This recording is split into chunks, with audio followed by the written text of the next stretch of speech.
राम राम दत्त साहब जी। राम राम त्री दो है। आज ता फैसला करके जाना है। राम राम जी। राम राम तो त्री दो है। तो का खड़े किसा बोले है। ये मजदूर भाई भी तो प्यार तो बोले है। व्यापारी होगा अपना घरा होगा। अमीरी घर घमंड ना दिखावा घना। Order order order.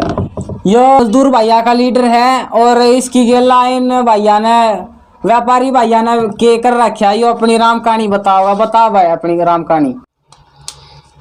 हम मजदूर किसान भूख के मारे मर रहे थे दत्त साहब, और ये अमीर लोग अपने घरों में हमारे ये अनाज को ऊंचे दामों पर बेचकर अपने घरों का खजाना भर रहे थे। दत्त साहब आपको पता है इन व्यापारियों ने हमारे साथ क्या किया? क्या किया? इन्होंने जब गांव और शहरों में बीमारी फैल रही थी, इन्होंने दवाई छिपा ली और उनके ऊंचे ऊंचे दाम कर दिए ताकि गरीब लोग उनको खरीद ना पाए। दत्त साहब यह अपनी जुबान से कड़वी कड़वी बातें बोलेगा मेरे खिलाफ और मेरे मजदूर और किसानों के खिलाफ। इसलिए आप इसे बोलने का मौका मत दीजिए। इसकी कड़वी जुबान हमेशा झूठ ही बोलती है।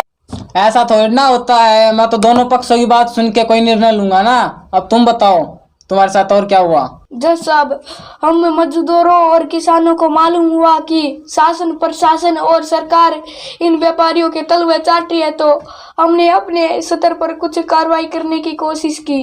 जज साहब हमने अपनी कार्रवाई में हमने नकली पुलिस बनकर भी इन व्यापारियों के गोदामों पर छापा मारा, तो इन्होंने वो दवाई गंदे नालों में फेंक दी, पर हमें नहीं दी।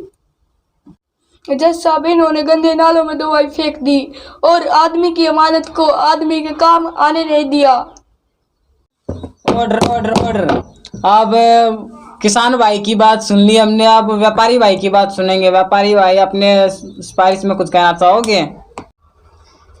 जज साहब मेरी अंतरात्मा जाग चुकी है और मैं अब अपनी सफाई के बारे में कुछ नहीं कहना चाहता। अब मैं अपनी सच्चाई बताना चाहता हूँ। बोल भाई व्यापारी भाई तू के अपने सफाई के बारे में बोलना चाहा है?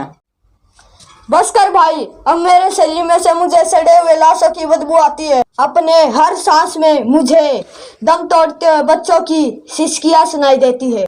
तुम जैसे जलील कुत्तों के लिए कानून में कोई सजा नहीं है।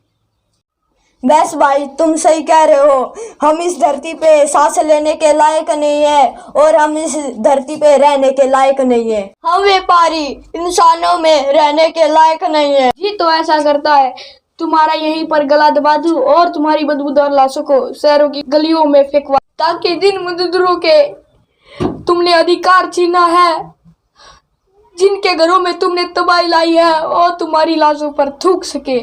सुन भाई व्यापारी, आराम से जिनका हर एक का अधिकार है। छोटा हो बड़ा हो, काला हो चाहे बुरा हो, मोटा हो चाहे पतला हो, अनाज पे और खान पीने की चीज पे हर एक का अधिकार है।